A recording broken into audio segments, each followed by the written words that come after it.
एक रामपाल पंथी ने मुझे लिखा, आपका धंधा बंद हो रहा है क्योंकि आपके पास कोई ज्ञान नहीं है। संत रामपाल जी महाराज जी ने पूरे शास्त्र को खोल कर रख दिया।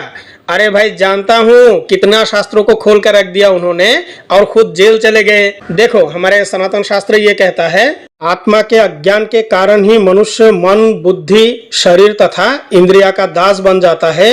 वो भोग वासनाओं में ही आसक्ति रखने लगता है, जिससे अनेकानेक भावनाओं की उत्पत्ति होने लगती है। ये समस्त भाव भ्रम मात्र है और अज्ञानता वश ही होती है। ये अंधकार के समान है। आत्म ज्ञान रूपी प्रकाश में ही सच, झूठ, भ्रांति और मूर्खता का बोध होता है। इस अज्ञानता के निवारण हेतु एवं आत्म ज्ञान की प्राप्ति हेतु मनुष्य समाधि जैसी अवस्था को अपनाते हैं। आत्मा का ज्ञान समाधि की स्थिति में ही होता है। झूठा संत का एक ऐसा वीडियो हमें दिखा दे जो अपने आप को कहते हैं कि मैं सनातनी हूँ और हमारे सनातन शास्त्रों से उनको मिला कबीर परमात्मा, तो अपने आप को संत कहने वाले उस व्यक्ति का एक ऐसा वीडियो हमें दिखा दे जहां उन्होंने आत्मज्ञान के लिए कहा है।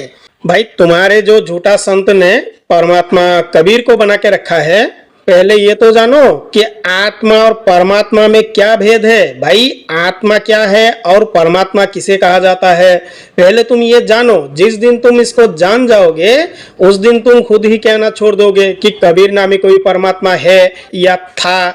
भाई, इसको तो रामपाल जी ने समाज के सामने प्रस्तुत किया ना।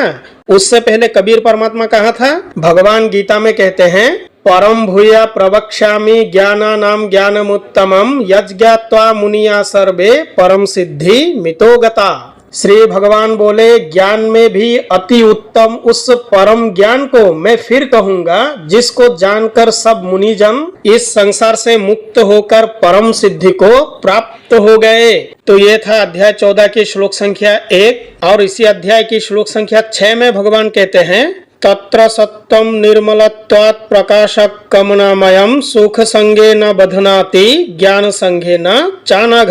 हे निष्पाप, इन तीनों गुणों में सतगुण तो निर्मल होने के कारण प्रकाश करने वाला और विकार रहित है। वो सुख के संबंध से और ज्ञान के संबंध से अर्थात उसके अभिमान से बांधता है। तो मुझे बहुत से रामपाल पंथियों ने पूछा कि 3 गुण क्या है। तो भाई देखो, 3 गुण के विषय में ना तो रामपाल जी जानते हैं और ना तुम जानते हो। तो ज्ञान विज्ञान सब हमारे पास है भाई। तुम्हारे झूठा संत ने जो तुम्हें दिया ना, उसमें कुछ भी नहीं है। इसीलिए तो रामपाल जी को आत्मा और परमात्मा के विषय में थोड़ा सा भी ज्ञान नहीं। और तुम कहते हो कि हमारा धंधा बंद हो रहा है। अरे भाई, धंधा किसने चलाया? तुम लोगों ने चलाया ना उस दिन आके। अगर हमारा धंधा होता तो डिबेट करने से इतना डरते क्यों हो भाई? सामने तो आओ, डिबेट करो। बहुत से रामपाल जी के जो स्कॉलर है ना, वो मेरे साथ हारा हुआ है और तुम लिखते हो कि हमारा धंधा बंद हो रहा है। भाई, थोड़ा सा शर्म करो, सच्चाई को जानो। तो बंधुओं, वीडियो को लाइक करें, शेयर करें, चैनल को जरूर सब्सक्राइब करें। मिलते हैं अगली वीडियो में। धन्यवाद।